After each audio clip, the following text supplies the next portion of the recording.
Hello everyone, and welcome back to our channel, Forever in Memory.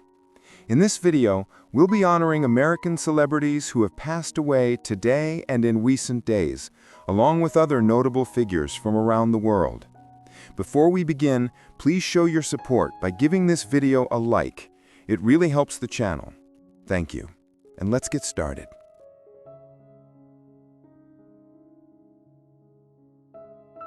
Glenn Allison was an American 10-pin bowler who passed away at the age of 95. Known as one of the sport's true legends, he was celebrated for his remarkable skill, precision, and longevity on the lanes. Often called Mr. 900, he made history in 1982 when he rolled a perfect 900 series during league play, an achievement that became a symbol of excellence and controversy when it was not officially recognized by the governing body at the time. His dedication, sportsmanship, and calm mastery of technique inspired generations of bowlers across the United States and beyond. Born in 1930 in California, Allison's name became synonymous with perseverance and perfection in bowling, leaving behind a legacy that continues to shape the sport's history.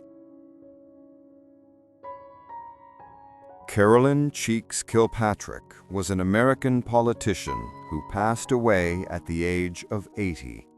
A distinguished member of the United States House of Representatives from 1997 to 2011, she was known for her firm advocacy of education, economic development, and equal opportunity.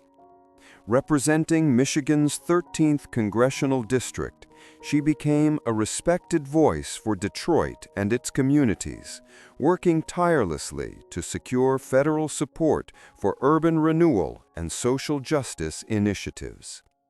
Before her time in Congress, she served in the Michigan House of Representatives, where her leadership and commitment to public service earned her wide recognition.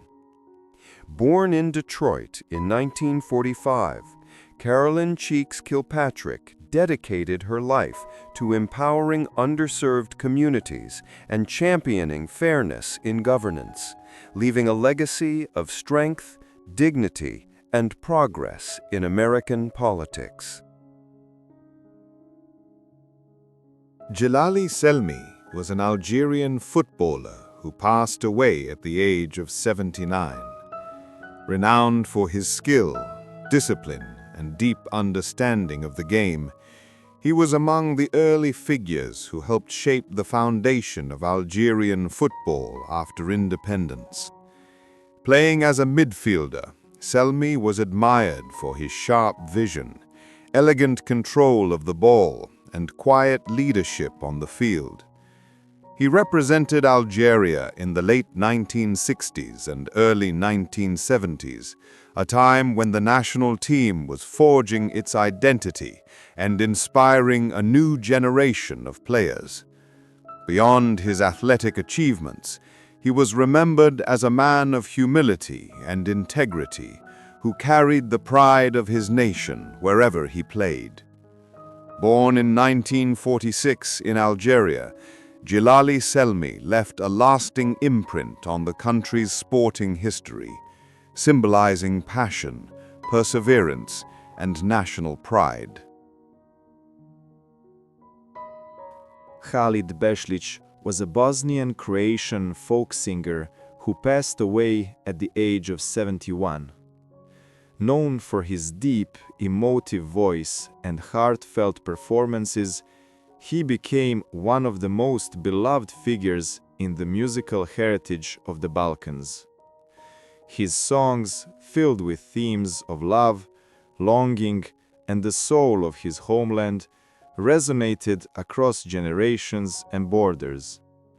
Rising to fame in the 1980s, Bešlić's music blended traditional sevdah with contemporary folk, creating timeless hits that spoke to the heart of every listener. Despite facing personal hardships, including a near-fatal car accident, his resilience and passion for music never faded. Born in 1954 in Knežina, near Sarajevo, Halid Bešlić's legacy endures as a symbol of strength, tradition, and the unifying power of song throughout the former Yugoslavia.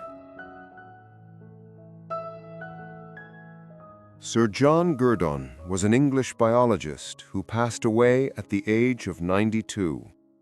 A pioneer in the field of developmental biology, he forever changed the understanding of how cells grow and specialize. His groundbreaking work in nuclear transplantation and cloning laid the foundation for modern stem cell research and regenerative medicine. In 2012, he was awarded the Nobel Prize in Physiology or Medicine alongside Shinya Yamanaka for discoveries that revolutionized biology and offered new hope for treating incurable diseases. Throughout his career, Gurdon's name became synonymous with curiosity, perseverance, and scientific vision. Born in 1933 in Dippenhall, England, he rose from a schoolboy once told he would never succeed in science to one of the most respected scientists of his century, leaving behind a legacy of brilliance, humility, and boundless contribution to humanity's understanding of life. José de Paiva Neto was a Brazilian religious leader who passed away at the age of 84.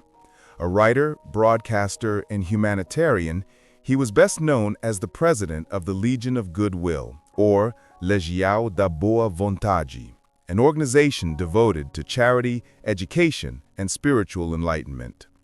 For decades, he championed the message of faith allied with reason, promoting solidarity, ethics, and compassion across Brazil and the world. His numerous books, radio programs, and speeches inspired millions, blending spiritual insight with social responsibility. Under his leadership, the LGW expanded its philanthropic reach, helping countless families and children in need.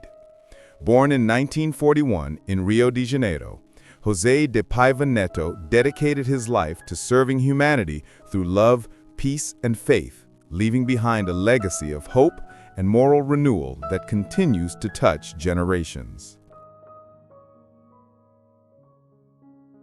Lou Ferrigno was born in Brooklyn, New York, to a family of Italian immigrants, where strength, endurance, and loyalty were deeply valued. His childhood was marked by hardship. At an early age, he lost most of his hearing due to an ear infection, a challenge that shaped his resilience and determination. Isolated and often misunderstood, young Lou learned early that success would not come through words, but through effort. He found solace in comic books, where heroes triumphed not by speaking, but by acting. And in those colorful pages, he discovered the symbol of power born from pain, a symbol that would define his life. As a teenager, Lou Ferrigno began lifting makeshift weights in his basement, turning his weakness into energy. His body became his language, a way to express everything he could not say aloud. Though mocked at school, he never responded with bitterness. Instead, he trained relentlessly, listening to the rhythm of his heartbeat, feeling each muscle grow stronger as a quiet declaration of defiance. By the time he was 18, Lou Ferrigno's physique drew admiration and awe. His muscles, sculpted with precision and patience, told the story of discipline and solitude. When he first stepped onto a bodybuilding stage, the audience saw more than a competitor. They saw a man who had transformed adversity into art. His dream was simple yet profound, to prove to himself that true strength is not just physical, but also born in the soul. The path of bodybuilding became not just his pursuit of glory, but his way of survival. Inspired by legendary figures like Steve Reeves, Ferrigno's journey was only beginning, one that would soon lift him from the quiet corners of Brooklyn to the bright lights of the world stage. Ferrigno's rise in the world of bodybuilding was both meteoric and deeply human. In his early 20s, he began competing professionally, standing shoulder to shoulder with icons like Arnold Schwarzenegger during the golden age of the sport. His towering frame, powerful yet graceful, made him a natural standout. But behind that monumental physique lived a man driven by an inner fire, the desire to be seen, to be understood, and to prove that limitations exist only for those who accept them. In 1974, he competed in the Mr. Olympia contest, the very summit of bodybuilding, immortalized in the documentary Pumping Iron. That film introduced Lou Ferrigno to the world, the quiet giant training in the dim light of his Brooklyn basement, his father cheering him on with pride and longing. His story contrasted sharply with the charisma of Schwarzenegger, turning the film into a timeless portrait of struggle, ambition, and vulnerability. Although Lou did not take the title, he won something more enduring, the hearts of millions who saw themselves in his persistence. Despite the pain of defeat, Ferrigno never stopped evolving. He trained harder, studied himself, and began to understand that his destiny might extend beyond the stage. Hollywood noticed the man whose silence spoke louder than words. In 1977, he was cast as the Incredible Hulk, a role that would define him for generations. The transformation from humble bodybuilder to worldwide icon of strength was complete, yet Ferrigno approached fame with humility. Beneath the green makeup and muscle lay the same boy from Brooklyn who once dreamed of becoming a hero. For Lou, the Hulk was not a monster. He was a mirror, a creature of rage and tenderness, misunderstood by the world, yet filled with humanity. And in that paradox, Ferrigno found himself. In the years that followed, Ferrigno stepped into the role that would carry his image to every living room on the planet.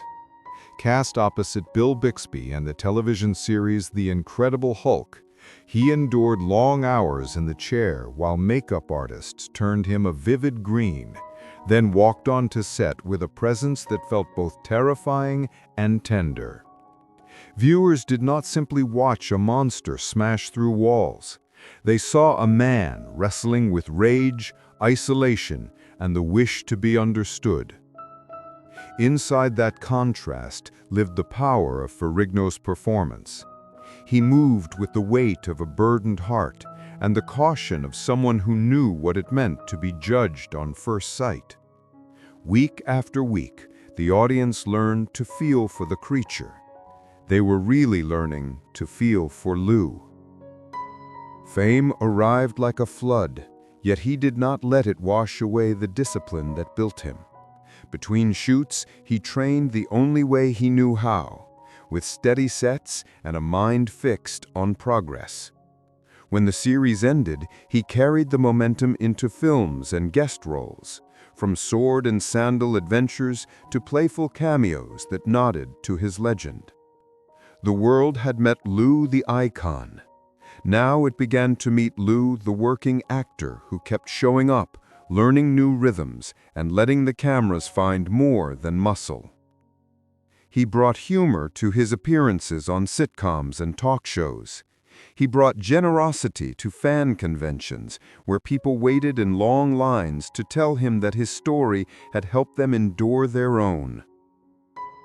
Then came a decision that surprised many. Years after the bright blaze of the bodybuilding spotlight, Ferrigno returned to the stage. He was older and wiser. He was also unafraid. Under the unforgiving lights, he posed again, a living testament that ambition can be renewed and that strength can be rebuilt after the world thinks your chapter is closed. He did not chase nostalgia. He chased proof that growth remains possible at any age.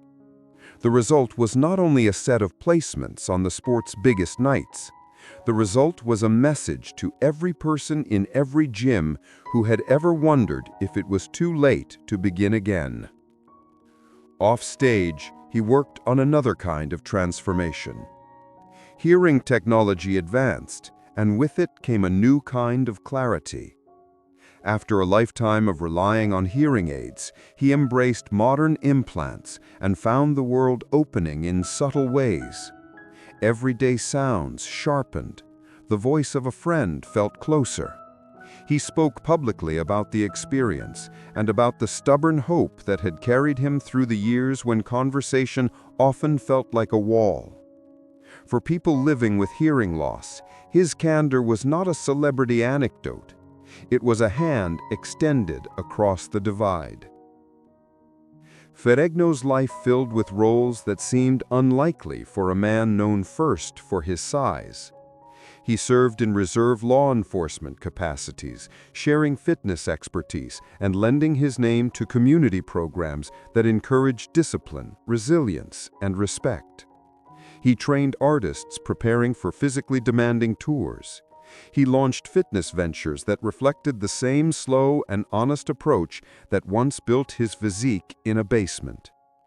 Along the way, he became a mentor to younger athletes and actors who arrived with the familiar mixture of hunger and fear. He did not preach. He showed them what steady work looks like in practice. At home, he carried the quiet pride of a father and husband. His family saw the difference between the public symbol and the private man who cooked simple meals, checked on loved ones, and listened carefully, even when the world around him still felt loud.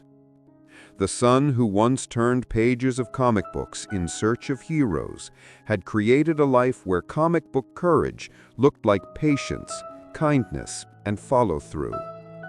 He did not need to lift a car to impress anyone.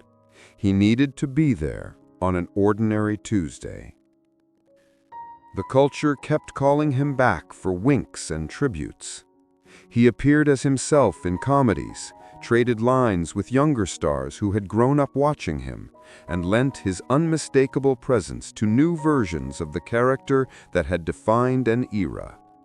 Sometimes he provided a voice. Sometimes he walked across the screen for a few seconds and stole the scene with a smile that said he understood the joke and welcomed it. Each appearance reminded audiences that myths endure because people invest their own hopes in them. Lou had become one of those myths, but he never treated it like a crown. He treated it like a responsibility. People often ask what his legacy is. They expect an answer about the television show or the trophies. Those matter. They are chapters written in bright ink. Yet the deeper legacy lives in a quieter place. It lives in the kid who is different and decides to pick up a weight instead of hiding.